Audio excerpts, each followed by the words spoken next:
Pemilu 2024 diwarnai isu netralitas pemegang kekuasaan. Mulai dari cawe-cawe presiden, pejabat kepala daerah, ASN, aparat TNI Polri, hingga aparat desa. Kualitas demokrasi di Indonesia sedang diuji.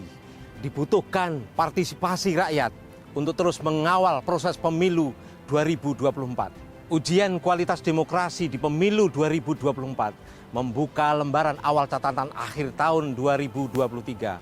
Bersama saya, Budianto.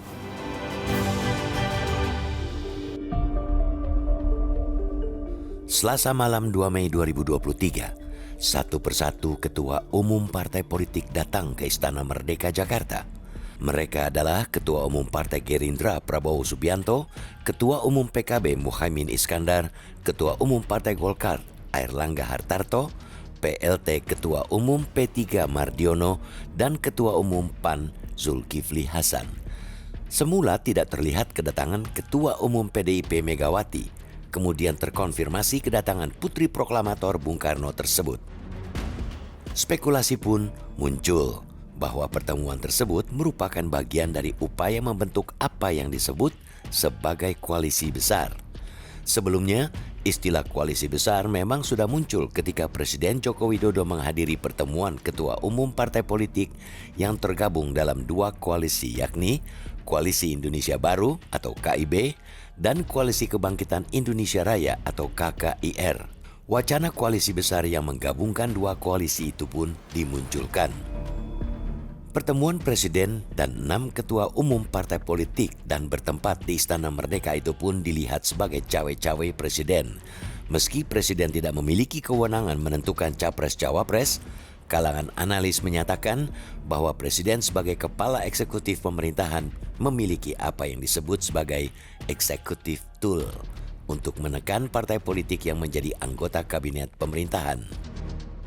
2 hari kemudian, usai mengunjungi Mall Sarinah, Jakarta Pusat, Kamis 4 Mei 2023, Presiden Joko Widodo membantah dirinya ikut cawe-cawe dalam urusan calon presiden maupun calon wakil presiden saat mengumpulkan 6 ketua umum partai politik di Istana Merdeka. Jokowi menegaskan bahwa urusan capres-cawapres merupakan urusan partai dan gabungan partai. Gimana Pak? Bisa ikut campur Pak? Bukan cawe-cawe. Oh, itu diskusi aja kok cawe-cawe. Diskusi. Saya tadi kan sampaikan, saya ini juga pejabat politik. Tapi bukan cawe-cawe. Urusan capres, cawapres itu urusannya partai atau gabungan partai. Sudah saya bolak-balik saya sampaikan kan. Tapi kalau mereka mengundang saya mengundang mereka boleh-boleh saja. Apa konstitusi yang dilanggar dari situ? Nggak ada. Tolonglah mengerti bahwa kita ini juga politisi, tapi juga pejabat publik. Namun, 3 pekan kemudian, Presiden Jokowi menyatakan hal berbeda. Tepatnya pada 29 Mei 2023, Presiden menyatakan bahwa dirinya akan cawe-cawe dalam pemilu untuk kepentingan bangsa dan negara. Hal itu diungkapkan para pimpinan media yang ikut pertemuan selama 2 jam tersebut.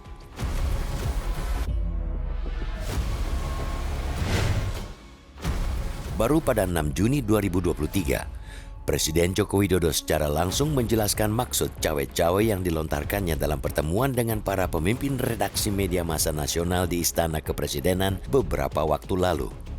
Penjelasan itu disampaikan Joko Widodo dalam keterangan pers selepas menghadiri Rapat Kerja Nasional Partai Demokrasi Indonesia Perjuangan di Sekolah Partai Lenteng Agung, Jakarta, Selasa 6 Juni 2023. Cawe-cawe itu sudah saya sampaikan bahwa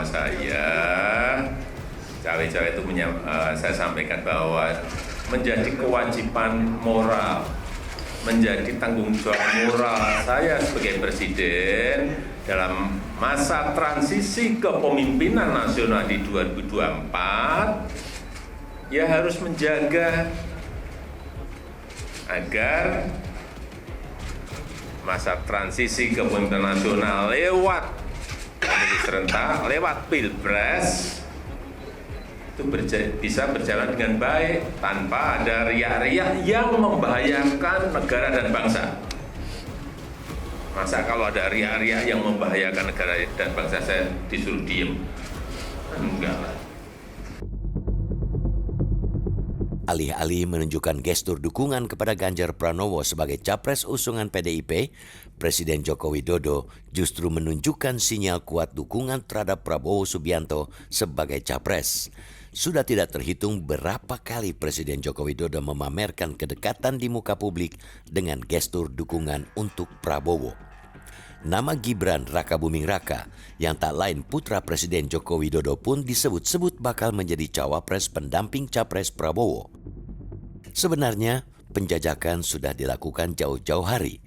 Pertemuan pertama terjadi pada tanggal 19 Mei 2023. Pertemuan Prabowo dan Gibran di Angkringan Omah Semar Solo ini berujung pada adanya dukungan dari relawan untuk Prabowo. Buntut dari pertemuan ini, Gibran dipanggil DPP PDIP pada 23 Mei 2023. Gibran bertemu dengan Sekjen PDIP, Hasto Kristianto dan Ketua Mahkamah Partai Komarudin Watubun. Meski demikian, Gibran tidak menerima sanksi dari partainya. Dia hanya mendapatkan beberapa pesan dari Ketua Umum PDIP Megawati Soekarno Putri yang disampaikan melalui Hasto. Dari pertemuan Prabowo Gibran di Solo, sejatinya para analis politik mulai memproyeksikan duet Prabowo Gibran di pemilu 2024. Tapi PDIP memilih mengabaikan potensi duet Prabowo Gibran. Selain karena yakin dengan loyalitas Gibran dan juga Joko Widodo, variabel persyaratan usia capres-cawapres yang harus minimal 40 tahun praktis menutup peluang Gibran. Karena saat pendaftaran capres-cawapres dibuka, usianya baru 36.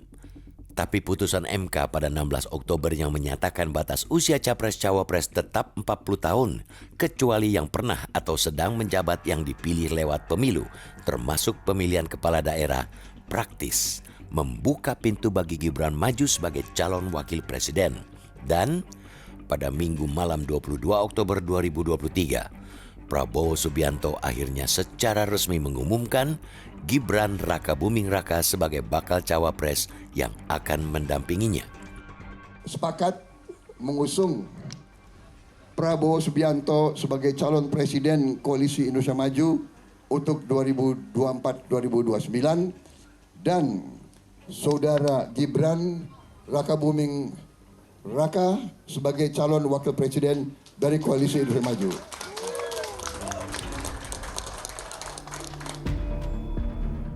Munculnya putra Presiden Joko Widodo sebagai calon wakil presiden tak pelak memunculkan kekhawatiran tentang penggunaan aparat dan pejabat negara untuk pemenangan pasangan Prabowo Gibran. Kekhawatiran itu kemudian bertambah ketika petugas Satpol PP melakukan pencopotan baliho Capres-Cawapres Ganjar Pranowo Mahfud MD di Gianyar, Bali.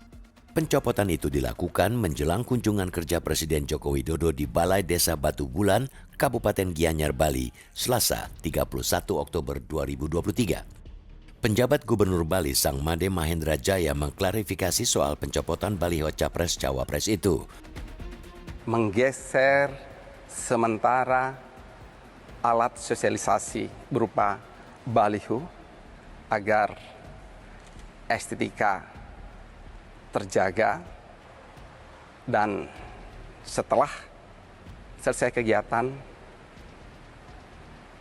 alat sosialisasi baliho tersebut sudah terpasang kembali. Jadi dapat saya tegaskan di sini tidak ada maksud lain kecuali agar kegiatan dapat berjalan dengan nyaman. Pada pertengahan November, jagat dunia maya heboh dengan pengakuan atau cerita seorang perempuan yang mengenakan seragam ASN berlogo Kabupaten Boyolali. Dalam video yang beredar luas di media sosial tersebut, ASN perempuan berhijab tersebut menceritakan pada seseorang mengenai kondisi ASN dan P3 diarahkan untuk memenangkan PDIP dan memilih Ganjar Pranowo. Bahkan, banyak yang dipungut sumbangan sama menangkan calon PDIP. Hal itu berasal dari pimpinan Satker karena yang punya kuasa di Boyolali. Masih pada pertengahan November, beredar dokumen Fakta Integritas untuk kemenangan calon Presiden PDIP Ganjar Pranowo pada Pilpres 2024 yang diteken oleh pejabat Bupati Sorong Yan Pitmoso. Selain Yan, Fakta Integritas itu juga ditandatangani oleh Kepala Badan Intelijen Daerah Papua Barat Brigjen Tahan Sopian Parulian Silaban.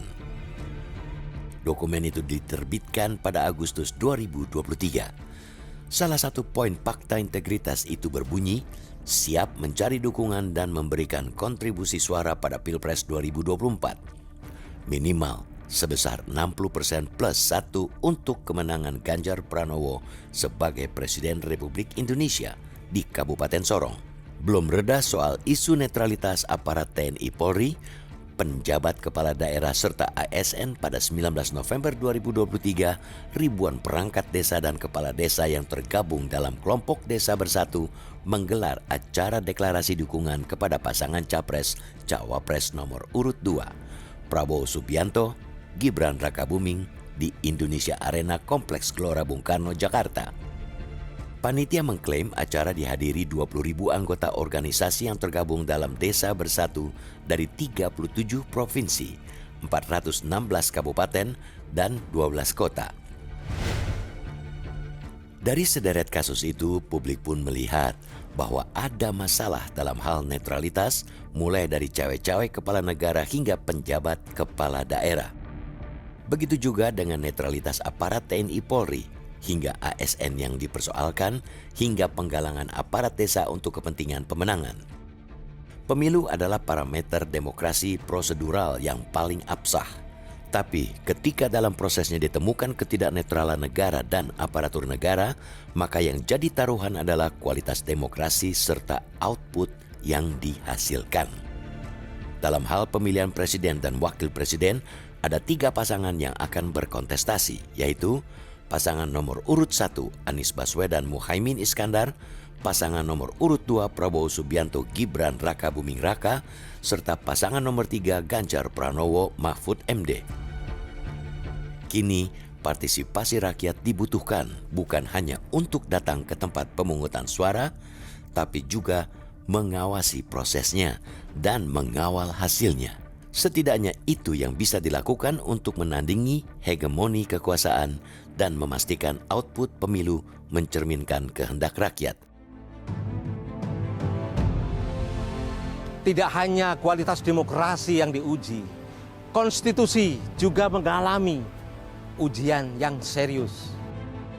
Putusan Mahkamah Konstitusi terkait batas usia capres dan cawapres membuat MK kehilangan kredibilitasnya. Mengapa demikian? Jangan kemana-mana. Catatan akhir tahun 2023 akan kembali setelah pesan-pesan berikut ini.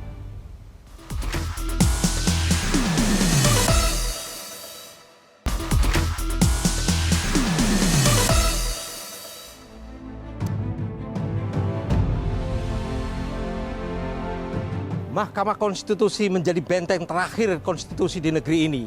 Namun di penghujung tahun 2023, MK justru kehilangan kredibilitasnya akibat putusan nomor 90 terkait uji materi pasal 169 huruf Q Undang-Undang Pemilihan Umum. Tergadainya marwah MK menjadi fokus pembahasan di segmen ini dalam program catatan akhir tahun 2023. Hari Senin 16 Oktober 2023, mata sebagian besar rakyat Indonesia tertuju ke gedung Mahkamah Konstitusi di kawasan Jalan Medan Merdeka Barat, Jakarta. Hari itu, Mahkamah Konstitusi dijadwalkan menggelar sidang putusan uji materi Undang-Undang Pemilu terkait batas usia calon presiden dan calon wakil presiden. Begitu besarnya perhatian publik, Polda Metro Jaya menyiagakan ribuan personel untuk mengantisipasi segala kemungkinan yang terjadi. Sementara itu, masa aksi yang meminta MK tidak mengabulkan gugatan menggelar aksi di Silang Barat Monumen Nasional. Tampak mereka membuat barisan menghadap ke arah patung kuda. Di lokasi yang sama, tepatnya di sisi kanan patung kuda, ada sekelompok massa aksi yang mendukung agar MK mengabulkan terkait gugatan putusan batas usia Capres-Cawapres menjadi 35 tahun. Pada hari itu, MK dijadwalkan membacakan putusan uji materi pasal 169 huruf Q Undang-Undang Nomor 7 Tahun 2017 tentang pemilihan umum yang diajukan Partai Solidaritas Indonesia, Partai Garuda, gugatan kepala daerah, serta gugatan mahasiswa dan sejumlah gugatan lainnya. Dari semua gugatan yang masuk, gugatan PSI yang paling mendapat atensi. Dalam gugatannya, PSI memohon agar batas usia Capres dan Cawapres diturunkan dari minimal 40 tahun menjadi 35 tahun. Banyak kalangan menilai bahwa gugatan itu dilakukan untuk memuluskan langkah putra Joko Widodo, Gibran Rakabuming Raka, untuk maju sebagai calon wakil presiden. Diketahui Gibran yang lahir 1 Oktober 1987 baru berusia 36 tahun saat pendaftaran pasangan calon presiden, calon wakil presiden dibuka pada 19 Oktober 2023. Satu persatu gugatan dibacakan Hakim Konstitusi pada sidang putusan uji materi pasal 169 huruf Q Undang-Undang Pemilihan Umum. Tibalah MK membacakan putusan gugatan PSI. Hasilnya, MK menolak uji materi terhadap Undang-Undang Nomor 7 Tahun 2017 tentang pemilihan umum terkait batas usia Capres-Cawapres yang diajukan PSI. MK menolak permohonan pemohon untuk seluruhnya. Putusan MK ini kemudian disambut riuh oleh massa aksi yang mendesak MK menolak permohonan PSI untuk menurunkan batas usia Capres dan Cawapres menjadi 35 tahun. Namun jalan cerita gugatan uji materi pasal 169 huruf Q Undang-Undang Pemilihan Umum belum selesai. Kejutan datang ketika MK mengabulkan uji materi yang diajukan mahasiswa Universitas Surakarta bernama Almas Sakibiru Rea Almas. Melalui putusan MK nomor 90/PUU Des 21 Romawi /2023 MK menyatakan batas usia Capres-Cawapres tetap 40 tahun kecuali yang pernah atau sedang menjabat yang dipilih lewat pemilu termasuk pemilihan kepala daerah. MK mengabulkan permohonan pemohon untuk sebagian dan menyatakan pasal 169 huruf Q Undang-Undang Nomor 7 Tahun 2017 tentang pemilihan umum berbunyi berusia paling rendah 40 tahun atau pernah sedang menduduki jabatan yang dipilih melalui pemilihan umum termasuk pemilihan kepala daerah. Berusia paling rendah 40 tahun atau pernah sedang menduduki jabatan yang dipilih melalui pemilihan umum termasuk pemilihan kepala daerah. Sehingga pasal 169 huruf Q Undang-Undang Nomor 7 Tahun 2017 tentang pemilihan umum selengkapnya berbunyi, berusia paling rendah 40 tahun atau pernah sedang menduduki jabatan yang dipilih melalui pemilihan umum termasuk pemilihan kepala daerah. Putusan MK terkait syarat usia capres yaitu 40 tahun atau yang pernah menjadi pemimpin daerah yang dipilih lewat pemilu ternyata tidak bulat. 5 hakim konstitusi menyatakan setuju yakni Anwar Usman, Guntur M. Hamzah, Manahan Sitompul, Eni Nurbaningsi, dan Daniel Yusmik. Sedangkan hakim konstitusi yang menolak adalah Wahiduddin Adams, Saldi Isra, Arif Hidayat, dan Suhartoyo. Dalam keputusan ini, Mahkamah Konstitusi menegakkan putusan soal persyaratan usia calon presiden dan calon wakil presiden berlaku untuk ajang Pilpres 2024.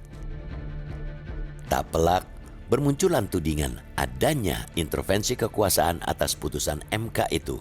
Sebab Putusan tersebut membuka jalan bagi Gibran Rakabuming Raka yang tak lain adalah putra Presiden Joko Widodo untuk maju sebagai calon wakil presiden. Ditambah Ketua MK Anwar Usman merupakan saudara ipar Joko Widodo. Banyaknya tudingan itu pun dikonfirmasikan kepada Presiden Joko Widodo. Apa respons Joko Widodo? Presiden Joko Widodo enggan berkomentar soal putusan Mahkamah Konstitusi terkait batas usia capres dan cawapres. Mengenai putusan MK, silahkan ditanyakan ke Mahkamah Konstitusi. Jangan saya yang berkomentar. Silahkan juga pakar hukum yang menilainya. Saya tidak ingin memberikan pendapat atas putusan MK, nanti bisa disalah mengerti seolah-olah saya mencampuri kewenangan yudikatif. Buntut putusan nomor 90 tersebut, MK menerima sejumlah laporan terkait adanya dugaan pelanggaran etik yang dilakukan Ketua MK Anwar Usman. MK menerima sejumlah aduan terkait dugaan pelanggaran kode etik dan pedoman perilaku hakim dari putusan perkara nomor 90/2023 tersebut. Jenis aduan yang masuk bervariasi, mulai dari melaporkan Ketua MK Anwar selaku paman Gibran, ada yang memintanya mengundurkan diri, ada yang melaporkan seluruh hakim konstitusi, ada yang melaporkan hakim yang menyampaikan pendapat berbeda, dissenting opinion, dan aduan yang mendesak agar segera dibentuk MK-MK. Dari 21 laporan yang masuk ke MK-MK, Anwar dilaporkan paling banyak.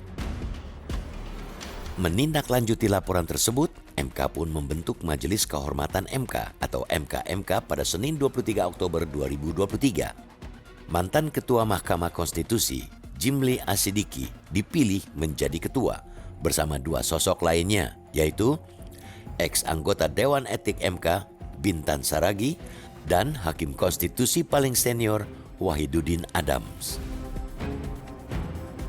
Berdasarkan pasal 27A Undang-Undang Nomor 7 Tahun 2020 tentang MK, keanggotaan MK-MK terdiri dari unsur tokoh masyarakat, akademisi, dan hakim aktif.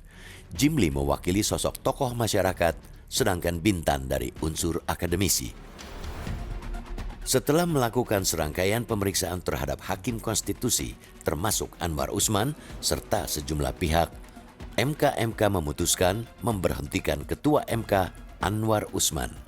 Putusan nomor 2/MK-MK-L-11/2023 dibacakan Ketua MK-MK Jimli Asyidiki dalam sidang yang digelar di Gedung MK, Jalan Merdeka Barat, Jakarta, Selasa 7 November 2023.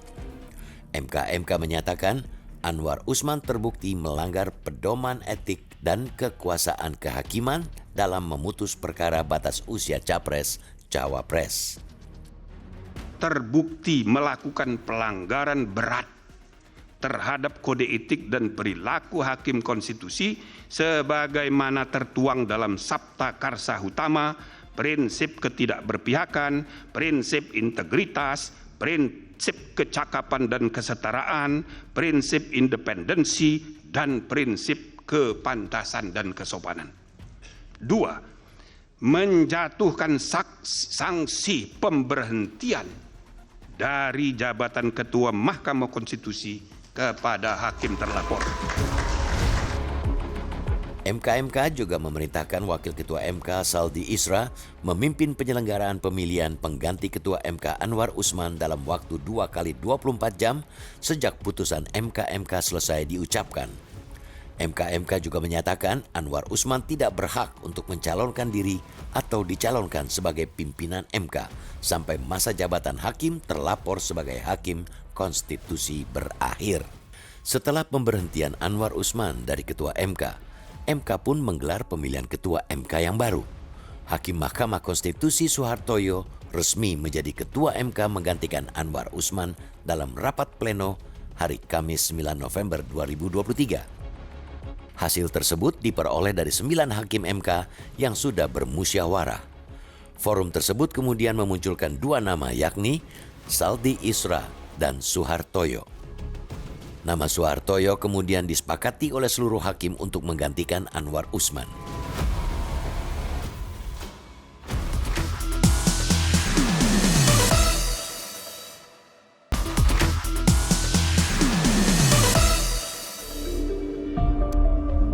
usia paling rendah 40 tahun atau pernah sedang menduduki jabatan yang dipilih melalui pemilihan umum termasuk pemilihan kepala daerah. Mengenai putusan MK, silahkan ditanyakan ke Mahkamah Konstitusi. Jangan saya yang berkomentar. Silahkan juga pakar hukum yang menilainya. Saya tidak ingin memberikan pendapat atas putusan MK, nanti bisa disalah mengerti seolah-olah saya mencampuri kewenangan yudikatif. Terbukti melakukan pelanggaran berat terhadap kode etik dan perilaku hakim konstitusi sebagaimana tertuang dalam Sabta Karsa Utama, prinsip ketidakberpihakan, prinsip integritas, prinsip kecakapan dan kesetaraan, prinsip independensi, dan prinsip kepantasan dan kesopanan.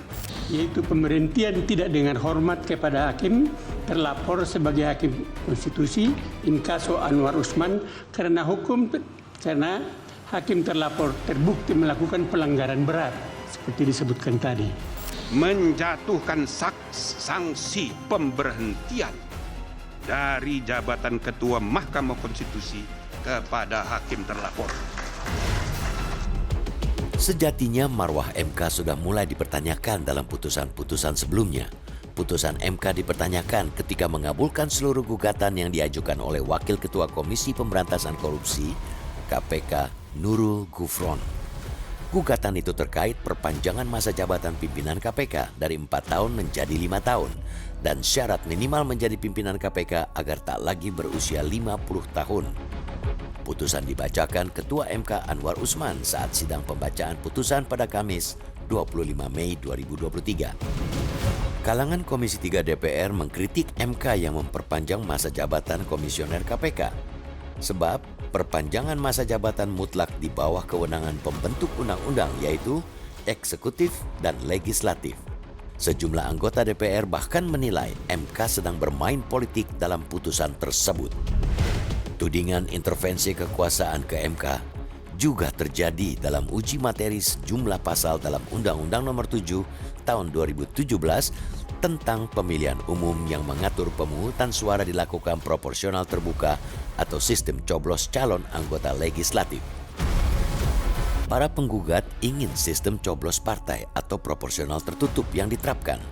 Pemohon menyatakan frasa proporsional pasal 168 ayat 2 Undang-Undang Pemilu tidak mempunyai kekuatan hukum mengikat sepanjang tidak dimaknai sistem proporsional tertutup. Lamanya MK memutus uji materi pasal tersebut membuat sejumlah kalangan mencoba mencari informasi apa yang sebenarnya terjadi di balik layar. Salah satunya ahli hukum tata negara Denny Indrayana. Ia mengaku mendapat informasi terkait gugatan Undang-Undang Nomor 7 Tahun 2017 tentang pemilu sistem proporsional terbuka di MK. Dalam keterangan tertulisnya pada 28 Mei 2023, Denny menyebut MK akan mengabulkan sistem pemilu kembali menjadi proporsional tertutup alias coblos partai. Berdasarkan info yang diterimanya, 6 hakim MK akan setuju untuk mengembalikan sistem proporsional tertutup, sementara 3 hakim lain akan menyatakan dissenting opinion. Denny memastikan informasi tersebut bersumber dari orang yang kredibel. Namun dalam sidang pada 15 Juni 2023, Mahkamah Konstitusi memutuskan menolak gugatan terkait sistem pemilu. Pemilu 2024 akan tetap digelar dengan sistem proporsional terbuka. Berdasarkan Undang-Undang Dasar Negara Republik Indonesia tahun 1945 dan seterusnya, amar putusan mengadili dalam provisi menolak permohonan provisi para pemohon. Dalam pokok permohonan menolak permohonan para pemohon untuk seluruhnya. Katakan hari ini saya bersyukur, hari ini kita rakyat Indonesia menyambut putusan MK ini dengan bahagia, dengan senang begitu. karena ini menguatkan demokrasi, keterpilihan anggota legislatif berdasarkan suara terbanyak oleh rakyat pemilih, dan itu yang lebih penting menurut saya. Kalau saya pun dikatakan salah informasinya, dengan senang hati saya terima itu. Yang penting advokasi bahwa kita tetap dengan sistem proporsional terbuka, dengan tetap menghargai suara rakyat, itu yang lebih penting menurut saya. Meski akhirnya MK menolak gugatan pemohon, namun putusan itu diyakini karena adanya desakan masif agar sistem proporsional terbuka tetap diterapkan. Keyakinan publik yang didasari atas data dan fakta yang mereka terima menunjukkan bahwa MK sedang dalam situasi yang tidak ideal. Marwah atau kehormatan MK sebagai lembaga tertinggi penjaga konstitusi menjadi tanda tanya. Sejumlah langkah diperlukan agar marwah atau kehormatan MK kembali. Salah satu yang akan dilakukan adalah pembentukan Majelis Kehormatan Mahkamah Konstitusi atau MK permanen. Yang tak kalah penting, tentu kontrol publik yang konstan, agar MK maupun MK tetap merasa diawasi.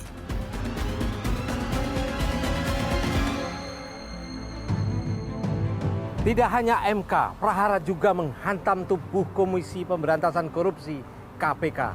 Bayangkan, sang ketua seharusnya menjadi teladan, justru berstatus tersangka dalam kasus korupsi. Catatan akhir tahun 2023 akan kembali dengan bahasan prahara KPK. Kemana ujungnya?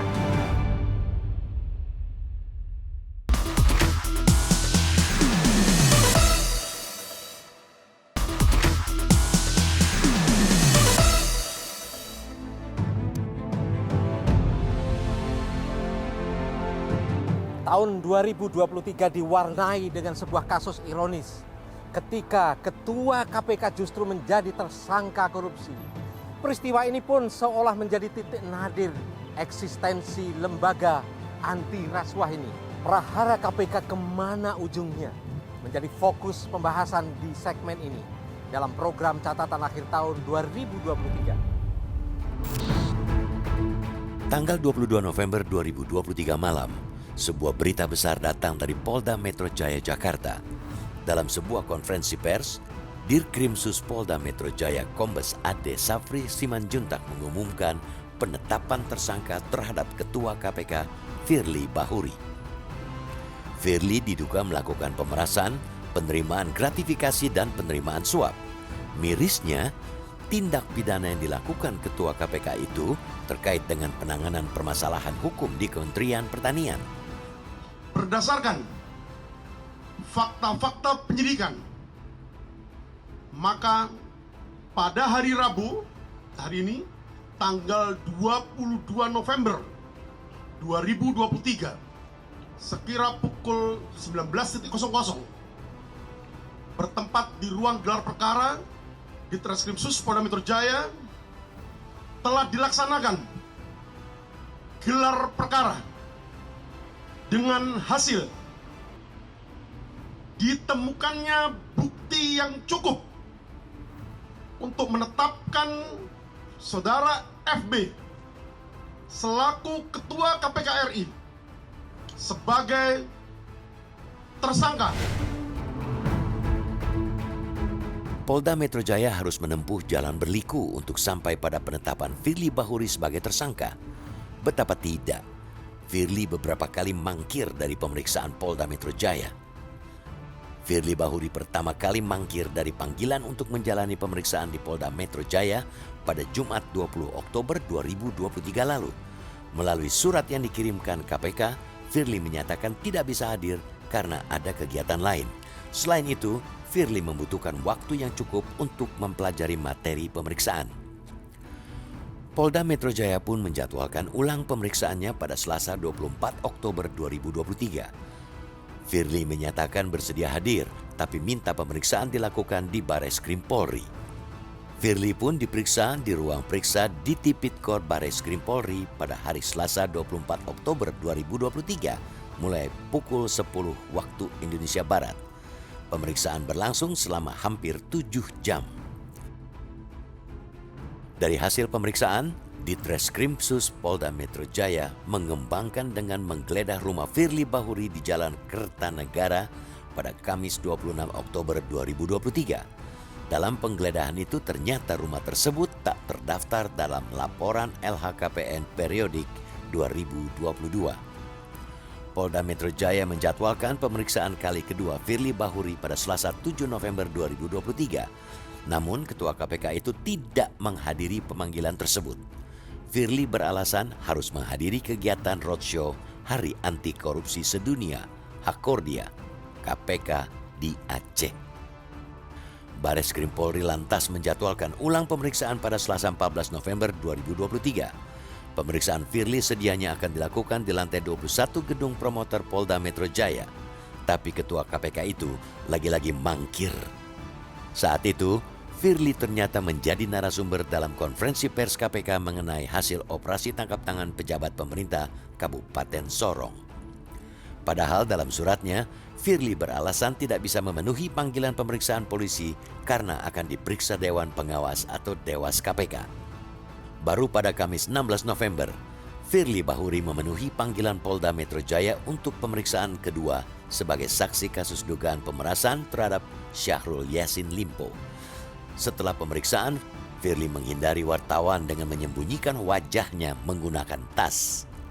Akhirnya, pada 22 November Polda Metro Jaya resmi mengumumkan Firly menjadi tersangka kasus pemerasan dan dugaan penerimaan gratifikasi. Penetapan tersangka ini dilakukan setelah gelar perkara yang dilakukan di hari yang sama. Dalam kasus ini, Polda Metro Jaya tercatat memeriksa 91 saksi termasuk Syahrul Yassin Limpo. Firly Bahuri bukan hanya terjerat kasus pidana, tapi juga kasus etik. Ia sudah beberapa kali dilaporkan ke Dewan Pengawas, Dewas KPK terkait sejumlah etik. Namun dari beberapa laporan tersebut, Firly hanya sekali terkena sanksi etik. Pada 2020, Masyarakat Anti Korupsi Indonesia, MAKI, melaporkannya dugaan pelanggaran kode etik yang dilakukan Firly Bahuri karena naik helikopter mewah saat berkunjung ke Sumatera Selatan 20 Juni 2020. Saat itu, Firly menaiki helikopter milik perusahaan swasta dengan kode PKJTO saat perjalanan dari Palembang menuju Batu Raja. Tindakan Firly itu dinilai MAKI sebagai pelanggaran etik dan dilaporkan ke Dewas.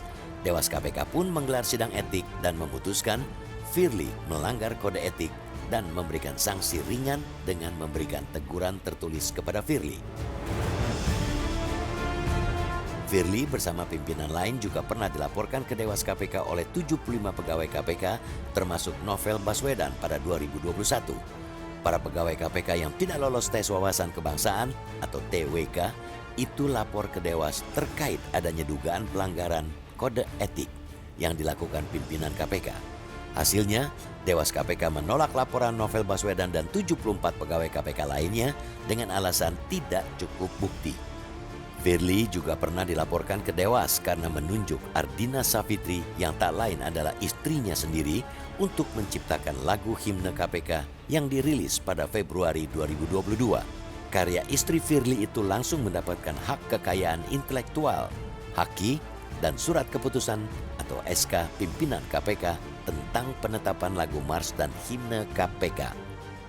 Tindakan Firly ini pun dilaporkan ke Dewas KPK oleh alumni Akademi Jurnalistik Lawan Korupsi atau AJLK tahun 2020.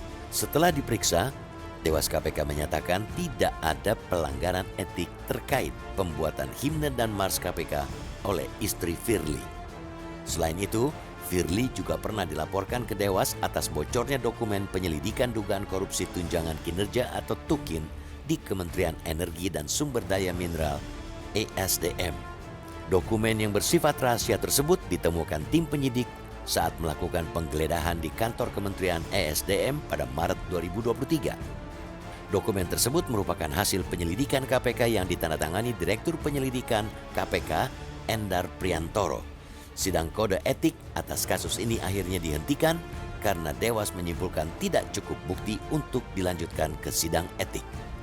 Terakhir, Firly dilaporkan ke Dewas terkait pelanggaran etik bertemu dan memeras mantan Menteri Pertanian Syahrul Yassin Limpo. Dalam kasus ini, Dewas KPK memutuskan untuk melanjutkan ke sidang etik setelah memeriksa 2 kali Firly Bahuri.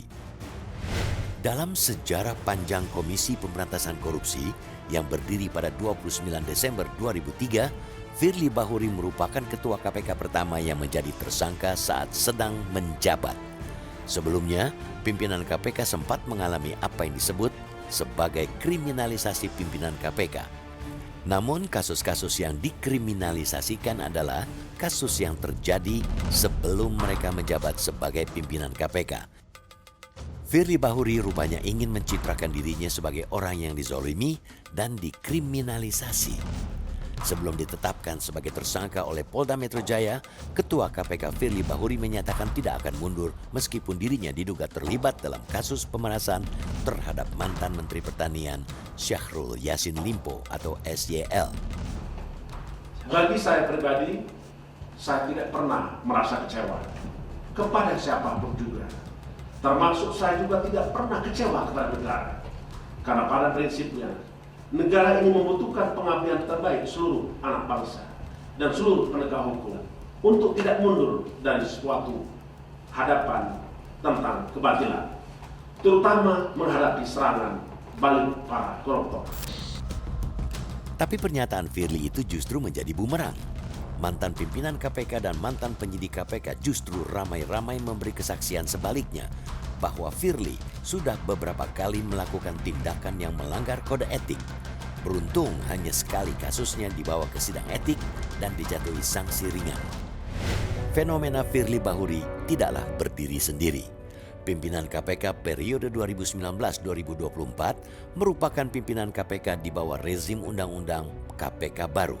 Sebagaimana diketahui, Undang-Undang KPK saat ini merupakan hasil revisi Undang-Undang Nomor 30 Tahun 2002 tentang Komisi Pemberantasan Tindak Pidana Korupsi. Revisi Undang-Undang KPK dilakukan secara kilat selama 12 hari dan disahkan pada 17 September 2019. Hal mendasar yang membedakan Undang-Undang KPK lama dengan Undang-Undang KPK baru adalah di Undang-Undang KPK lama, KPK bersifat independen, sedangkan di Undang-Undang KPK baru, KPK berada di bawah eksekutif. Undang-Undang KPK hasil revisi ternyata memiliki implikasi serius. Setidaknya standar etik di lingkaran pimpinan KPK menurun drastis. Dari seluruh pimpinan KPK periode 2019-2024, hanya Nawawi Pomolango yang belum pernah dilaporkan ke Dewan Pengawas KPK atas dugaan pelanggaran etik. Kini KPK menghadapi persoalan serius berupa kredibilitas. KPK merupakan produk reformasi politik di Indonesia karena kepolisian dan kejaksaan yang kredibilitasnya untuk memberantas korupsi diragukan. Jika akhirnya sekarang kredibilitas KPK juga hancur, maka tidak akan mudah untuk meyakinkan publik bahwa masih ada harapan untuk memberantas korupsi. Apakah kembali ke Undang-Undang KPK versi lama akan bisa menjadi jawaban? Walau alam.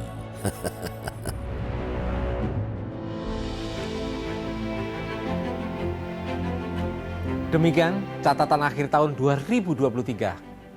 Sejumlah peristiwa penting sudah terjadi tahun ini dan bisa menjadi pengalaman dan pelajaran berharga di tahun mendatang. Mari jadikan tahun 2024 kesuksesan bagi kita semuanya. Rayakan pemilu dengan sukacita dan jauhkan dari segala bentuk kebencian. Saya, Budianto, undur diri.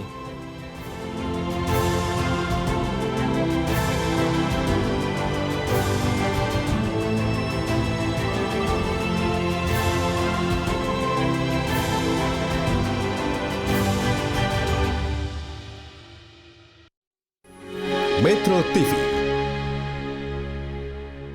Jelajahi cara baru mendapatkan informasi. Download Metro TV Extend sekarang.